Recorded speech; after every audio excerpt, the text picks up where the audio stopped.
Sir नमस्कार। नमस्कार sir.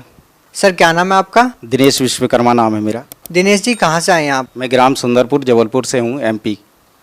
अच्छा दिनेश जी, आप एक बात बताइए, संत रामपाल जी महाराज से कब जुड़े आप? संत रामपाल जी महाराज जी से मैं 26/1/2014 को जुड़ा। क्या काम करते हैं आप? दास जो है परमात्मा के जुड़ने से पहले इंश्योरेंस सेक्टर में काम करता था। सर संत रामपाल जी महाराज से नाम दीक्षा लेने से पहले आप क्या भक्ति साधना करते थे? मैं संत रामपाल जी महाराज बंदी छोड़ सदगुरु रामपाल जी महाराज जी की साधना करने से पहले दुर्गा जी की उपासना करता था। चूँकि मेरे घर में सारे लोग दुर्गा की ही उपासना करते थे, वही उपासना मैं करता था। और उस उपासना के करते करते मेरे जीवन में इतने कहर टूटे कि 26 साल की उम्र में मेरी पत्नी की मृत्यु हो गई कैंसर से। और दुर्गा जी का उपासना करने से जो मैं आपको बताने जा रहा हूँ कि दुर्गा जी ऐसे साक्षात 8वां अंग सहित ऐसे तख्त पे विराजमान हो जाती थी। और हम उनसे यही प्रार्थना करते थे कि कैंसर था, कैंसर ठीक हो जाए। आज जगत जननी है, जैसा सुन रखा था हमारे गुरुओं ने, धर्म गुरुओं ने हमको बता रखा था कि दुर्गा ही सारी जगत की जननी है। तो हमने कहा हमारे तो भाग खुल गए। ये इतना मतलब किसी को नहीं मिला। तपस्या करते हजारों वर्ष तपस्या करने के बाद जो प्राप्त नहीं होता वो मैं इन आंखों से देख पा रहा हूँ। मेरे तो भगवान मिल गया, मेरा मोक्ष हो गया, सारी चीज़, और तो मेरे रोग दूर हो जाएंगे, पत्नी के सारा हो जाएगा। लेकिन भगत जी क्या बताऊँ कि वो यही कहती रही ठीक हो जाएगी। वो दूसरे दिन मेरी पत्नी की मृत्यु हो गई। मृत्यु हो जाने के बाद मैं सारी रात सोया नहीं। मैं ये सोच रहा था कि इस दुनिया को मैं बताऊँगा, कोई यकीन नहीं करेगा कि ये दुर्गा साक्षात देख रहा था। और इसके बाद भी इसके ऐसे हाल हो गए कि पत्नी मर गई, कैंसर से मर गई। मैंने क्या किया, सुन रखा था जैसे धर्मगुरु ने कि भाई मरने के बाद भगवान मिलता है, मरने के बाद भगवान मिलता है। तो मैंने फैसला कर लिया सुबह मैं अपने आप को मार दूंगा और इसके बाद सफ़र करूंगा कि भगवान है कहाँ। जीते जी भगवान तो मैंने देखा, वो मेरे जीवन के कहर नहीं अलग कर सका। कोई मेरे जीवन में कहीं पे भी सुख और शांति नहीं प्राप्त हुई। ऐसा करके मैंने अपने आप का ये गला काट दिया। ये गला काट दिया। गला काटने के बाद जो है मैं 3 दिन जो है मरा हुआ था। दुर्गा जी के ऐसी चेहरा मेरे सामने होता था। मुझे जो है जितने भी काल के जो दूत हैं लेने आते हैं वो ले जा नहीं पाए। मैंने बोला भगवान मरने भी नहीं दे रहा, मिलता भी नहीं है, कहाँ जाऊँ, कैसे पाऊँ। जब ये चीज़ हुई, मेरे प्रश्नों का उत्तर नहीं मिल रहा है, मरने देता नहीं, मिलता है नहीं, भगवान है कहाँ। ऐसा करके जो है मैं प्रश्नों पे प्रश्न मेरे अंदर से उठ रहे थे। फिर हुआ क्या सर जी कि मैं तीसरे दिन जब अपने होश में आया तो मैं बेड पे पाया, हॉस्पिटल में पड़ा हुआ था। मैं बोल रहा हूँ, मेरी आवाज़ नहीं निकल रही है। तो मैं इशारा किया कि मेरी आवाज़ क्यों नहीं सुन रहे। कोई सुनने वाला नहीं, सब देख रहे हैं। एकदम से उन्होंने देखा अरे इसको होश आ गया, होश आ गया, ठीक है। इसके बाद क्या हुआ, मैंने सोचा कि यार जब इनको सुनाई ही नहीं दे रहा, अच्छा रहा, कौन कितने सवाल पूछते, क्यों तूने गला काट लिया, क्यों ये कर लिया। मैंने बोला अच्छा रहा, चल एक काम तो अच्छा किया मेरे जीवन में, कम से कम बोलने का जो था वो बंद कर दिया। किस किस को जवाब देता मैं। सर हम जीवन में बहुत कम ऐसे लोगों को देखते हैं जिनकी आस्था, जिनकी भक्ति इतने उच्च स्तर पे हो, इतनी आस्था उनकी हो कि भगवान पाने के लिए वो अपनी मौत को भी गले लगाना बेहतर समझते हैं। आपने भगवान प्राप्ति के लिए, भगवान दर्शन के लिए अपना गला काट दिया। आपकी पत्नी की मृत्यु हो गई, जबकि आप कह रहे हैं कि आपको दुर्गा देवी साक्षात नजर आती है, साक्षात दर्शन देती है। बावजूद इसके आपको आध्यात्मिक लाभ नहीं मिले, शारीरिक लाभ नहीं मिले। सर आप क्या कारण मानते हैं कि आपको शारीरिक लाभ नहीं मिले, आध्यात्मिक लाभ नहीं मिले, जबकि हम देखते हैं कि आज के समय में बहुत कम ऐसे लोग होंगे जो आपकी तरह आस्था रखते होंगे। बहुत कम लोग ऐसे होंगे जो अपने जीवन को दांव पर लगा सकते हैं भगवान प्राप्त करने के लिए। सर क्या कहना चाहेंगे, आखिर आपको आध्यात्मिक शारीरिक लाभ क्यों नहीं मिले? सर इसमें ये है, जो आज तक हमारे धर्मगुरुओं ने जैसा हमें ज्ञान दिया, शास्त्र के विरुद्ध ज्ञान दिया और उसकी जानकारी दी, उसी पद्धति को हमने जीवन में सुना, आचरण में लिया, उसको करते रहे। उसको करने के बाद परमात्मा कहते हैं, बंदी छोड़ सतगुरु रामपाल जी महाराज अपनी वाणी में कहते हैं कि भाई जो 3 देव की करते भक्ति उनकी कभी ना होवे मुक्ति। परमात्मा अपनी वाणी में फिर कहते हैं कि माई मसाणी शेर शीतला भैरव भूत हनुमंत, जो इनको पूजता है हम कोसों इनसे दूर होते हैं। परमात्मा अपनी वाणी में कहते हैं। हमको ये बात मालूम नहीं थी, क्योंकि हमको सच्चा ज्ञान देने वाला कोई गुरु आज तक नहीं मिला। क्या आप ये कह सकते हैं कि संत रामपाल जी महाराज की शरण में जाने के बाद आपकी वो खोज पूरी हुई? बिल्कुल, मैं ये आपको बहुत बढ़िया बात बताता हूँ। मेरे जब ये प्रश्नों का हल नहीं हुआ कि ये भगवान ये नहीं है तो वो परमात्मा है कौन, कहाँ है, कैसे मिलेगा, मैं इस खोज में जब चला तो मेरे माइंड में एक बात आई कि जो सारे जितने चैनल्स हैं, कहीं ना कहीं कोई तो गुरु होगा जो इस संसार के विषय में, इस भगवान के विषय में जानकारी दे रहा होगा।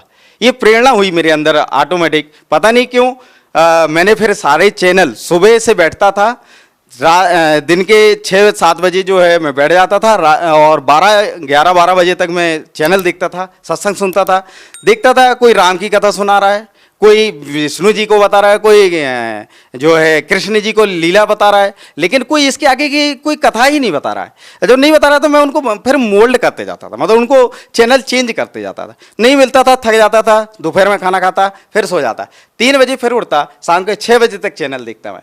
चैनल देखने के बाद वही कोई राम कथा, कोई कृष्ण जी की लीला बता रहा, वो गोवर्धन पर्वत उठाए, इसके आगे कोई ज्ञान ही नहीं, कोई नहीं। कोई हनुमान जी की उपासना बता रहा, आप ऐसा कर लो, ये हनुमान जी ऐसा चमत्कार कर देंगे, हनुमान जी पूर्ण परमात्मा है कलयुग में। मेरे को ज्ञान ही नहीं समझ में आ रहा, कोई हनुमान जी को भगवान बता रहा। फिर हुआ क्या कि मुझे जो है ये प्रश्नों का उत्तर एक दिन जो है बंदी छोड़ सतगुरु रामपाल जी महाराज जी का चैनल देखा।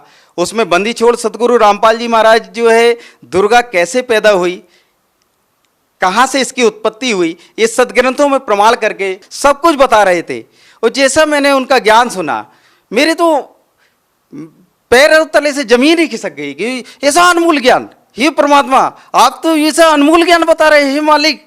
मैं कहाँ खोज रहा था परमात्मा, आप तो यहाँ मिले मालिक मुझे, मैं तो कहाँ ढूंढा, गला काट दिया परमात्मा। आपको तो ढूंढते ढूंढते मालिक आपने मुझे ऐसे ऐसे दर्शन दिए, हे परमात्मा मुझे शरण में ले लो मालिक। मेरा तो सब कुछ बर्बाद हो गया है, यहाँ दुनिया झूठ झूठ बोल बोल के और सबको बरगला रखी है, इनको सब मूर्ख बना रखा है, अपनी दुकानें चला रहे मालिक। ऐसा ज्ञान आपने जो निचोड़ करके सदग्रंथों में दिखा दिया, मैं तो ढूंढ रहा था परमात्मा। किसी ने आज तक, मैं बताऊं आपसे सर जी, किसी ने आज तक सदग्रंथों को खोल के नहीं दिखाया कि देवी भगवत गीता में क्या लिखा है, गीता में क्या लिखा है, वेदों में क्या लिखा है, कुरान शरीफ में क्या लिखा है, पवित्र गुरु ग्रंथ में क्या लिखा है, पवित्र बाइबल में क्या लिखा है। गुरु ग्रंथ में भी परमात्मा का नाम लिखा है। 721 वाणी में भगवान अपनी वाणी में कहते हैं, एक कर्ज गुत्तम पेश तू कौन करतार, हक्का कबीर करीन तू बेअब परवरदिगार। वो मालिक का नाम बता रहे गुरु ग्रंथ साहिब में। सर आपकी बातों को सुनकर निसंदेह हर कोई विश्वास कर सकता है कि आपको संत रामपाल जी महाराज से नाम दीक्षा लेने के बाद परमात्म तत्व का ज्ञान हुआ। परमात्मा कौन है, कहाँ है, कैसे है। हम आपसे ये पूछना चाहते हैं कि संत रामपाल जी महाराज से नाम दीक्षा लेने के बाद आपको क्या लाभ मिले? बंदी छोड़ सतगुरु रामपाल जी भगवान जी से दीक्षा लेने के बाद मुझे, मेरे शरीर में बचपन में मैं पेड़ से गिर गया था, मेरे रीढ़ की हड्डी में बहुत तकलीफ रहती थी, वो ठीक नहीं होती थी।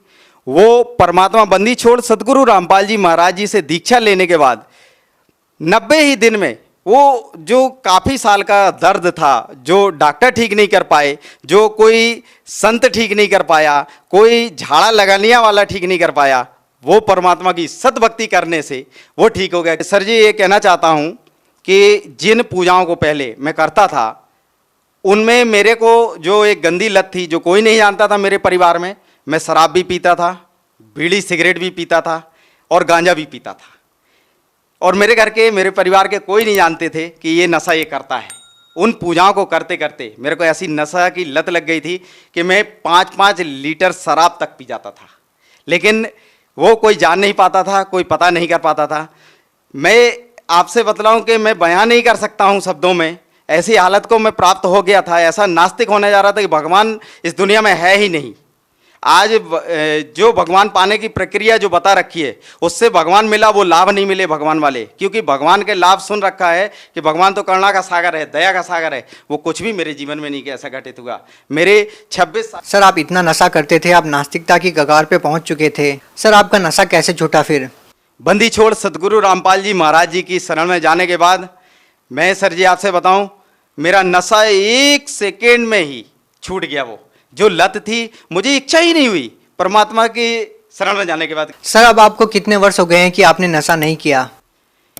मैं जब से 26/1/2014 को मैंने परमात्मा बंदी छोड़ सतगुरु रामपाल जी की शरण में गया, उस तारीख से वो सारे नशे छूट गए एक ही पल में। सर हम आपसे एक और बात पूछना चाहेंगे, कहीं ना कहीं संत रामपाल जी महाराज के जो अनुयायी हैं उनके निशाने पर ज़्यादातर हिंदू देवी देवता ही रहते हैं, क्योंकि वो कहते हैं कि उनको देवी देवताओं के पूजने से कोई लाभ नहीं मिला। हम आपसे ये प्रश्न पूछना चाहेंगे कि कहीं संत रामपाल जी महाराज हिंदू धर्म के खिलाफ कोई साजिश तो नहीं रच रहे? आखिर संत रामपाल जी महाराज किस धर्म को श्रेष्ठ मानते हैं? ये गलत है। बंदी छोड़ सतगुरु रामपाल जी महाराज जी ने किसी भी प्रकार से किसी भी धर्म के प्रति कोई साजिश नहीं रच रखी है। परमात्मा बंदी छोड़ सतगुरु रामपाल जी महाराज जी ने, क्योंकि उनका एक स्लोगन ही है एक कि जीव हमारी जाति है, मानव धर्म हमारा, हिंदू मुस्लिम सिख ईसाई धर्म नहीं कोई न्यारा। सर यहाँ पे हम एक और बात पूछना चाहेंगे कि क्या सारे ही गलत साधनाएं केवल हिंदू धर्म में हैं? मुस्लिम धर्म के बारे में आप कुछ नहीं कहते हैं? आज बहुत सारे धर्मगुरु हैं। मुस्लिम धर्मगुरु में मैंने एक नाम सुन रखा था जाकिर नाइक का। उन्होंने बहुत खुला चैलेंज किया था कि आज इस संसार में कोई भी गुरु हों दो, कोई भी महात्मा हों दो, कोई भी शंकराचार्य हों दो, मैं उससे डिबेट करना चाहता हूं, मैं डिबेट करने के लिए इच्छुक हूं। बंदी छोड़ सतगुरु रामपाल जी महाराज जी ने बहुत उनको इनविटेशन दिया कि आप हमारे से ज्ञान चर्चा करें, उसका सारा खर्चा भी हम देंगे। अगर आप वहन नहीं कर सकते, वो साधना चैनल के माध्यम से आप अपना चर्चा करने के लिए आ सकते हैं। आपका स्वागत है। बंदी छोड़ सतगुरु रामपाल जी महाराज जी का ज्ञान ऐसा है कि इस दुनिया में उसका कोई सानी नहीं है। सर अंतिम प्रश्न आपसे पूछना चाहेंगे कि एक ऐसा धर्मगुरु, एक ऐसा संत जो आपको आध्यात्मिक ज्ञान देते हैं, जो आपको शारीरिक लाभ देते हैं, आपको मानसिक लाभ देते हैं, वो संत आज जेल में है। सर क्या कहना चाहेंगे इस बारे में? सर ये बहुत शर्म की बात है। आज ऐसे संत जो संसार में नशा, दहेज प्रथा, ऐसी कुरीतियां जो सारे समाज को एक अज्ञानता में बांधे हुए हैं, ऐसे संत को जिसने आज सारे संसार में नशा मुक्त, बिना किसी दवाइयों के, बिना किसी ट्रीटमेंट के, उनके जितने भी शिष्य आप देख लीजिएगा, कोई नशा नहीं करता मिलेगा, कोई दहेज लेते नहीं मिलता है। आज सत भक्ति करते हैं सारे, किसी भी प्रकार से कोई भी किसी भी प्रकार का नशा में सहयोग तक नहीं करते हैं। ऐसे संत को आज जेल में डाल रखा है, ये बहुत शर्मनाक बात है। और आज संसार में ऐसी बात कोई नहीं बोलना चाह रहा सत्य की, जो जगत गुरु तत्वदर्शी संत रामपाल जी महाराज जी ने बताया, उनके ज्ञान को आज समझने तैयार नहीं है। खासकर ये भारत सरकार से कहना चाहता हूं कि शर्म करना चाहिए। ऐसे उद्धारक संत जो समाज को एक जो है सत भक्ति करा के और उद्धार कराना चाह रहा है, ऐसे समाज का निर्माण, ऐसे स्वच्छ समाज का निर्माण कि आज भाईचारा, अमन, चैन, सुख, शांति सब कुछ आ रहा है। जितने भी जगत गुरु तत्वदर्शी संत रामपाल जी महाराज जी के शिष्य हैं, आज आप उनसे मिलकर देख लीजिए, कोई नशे में सहयोग नहीं करते, किसी प्रकार की कोई कुरीतियों को नहीं मानते। आज ऐसे संत को जेल में डाल रखा है, कोई सुनने वाला नहीं है। आज मैं भारत सरकार से ये प्रार्थना करना चाहता हूं हाथ जोड़ के, ऐसे संत जो समाज उद्धारक हैं, जगत गुरु तत्वदर्शी संत रामपाल जी महाराज जी को बहुत जल्द से जल्द बाहर लाएं, उनको जेल से निकालें और उनका चरण वंदन करके अपना उद्धार कराएं और मानव समाज में सहयोग करें, एक स्वच्छ मानव समाज बनाने में सहयोग करें। सर आप भगत समाज को क्या संदेश देना चाहते हैं जो आज देवी देवताओं की पूजा करते हैं, नकली धर्मगुरुओं के जाल में फंसे हुए हैं, या ये कहें कि कहीं ना कहीं नशे की गिरफ्त में है, उन लोगों को आप क्या कहना चाहेंगे? सर भगत समाज को मैं प्रार्थना करता हूँ, हाथ जोड़ के दोनों हाथ से प्रार्थना करता हूँ, जिस भगवान को ये सारी दुनिया ढूंढ रही है, वो परमात्मा, पूर्ण ब्रह्म परमात्मा संत रामपाल जी महाराज जी के चोले में आज इस धराधाम पे बैठा हुआ है। सभी भक्त समाज और जबलपुर एमपी से, जैसा मैंने बताया, मैं ग्राम सुंदरपुर से हूँ, उससे ग्राम सुंदरपुर से लगे हुए 10 गांव हैं, उन सभी भोली पुण्य आत्माओं से मैं प्रार्थना करना चाहता हूँ, एक बार संत रामपाल जी महाराज जी के मंगल प्रवचनों को सुने, उस ज्ञान को सुने और संत रामपाल जी महाराज जी से बहुत जल्द से जल्द दीक्षा लेकर के अपने जीवन का कल्याण कराएं और मोक्ष प्राप्त करें। जी धन्यवाद। सत साई।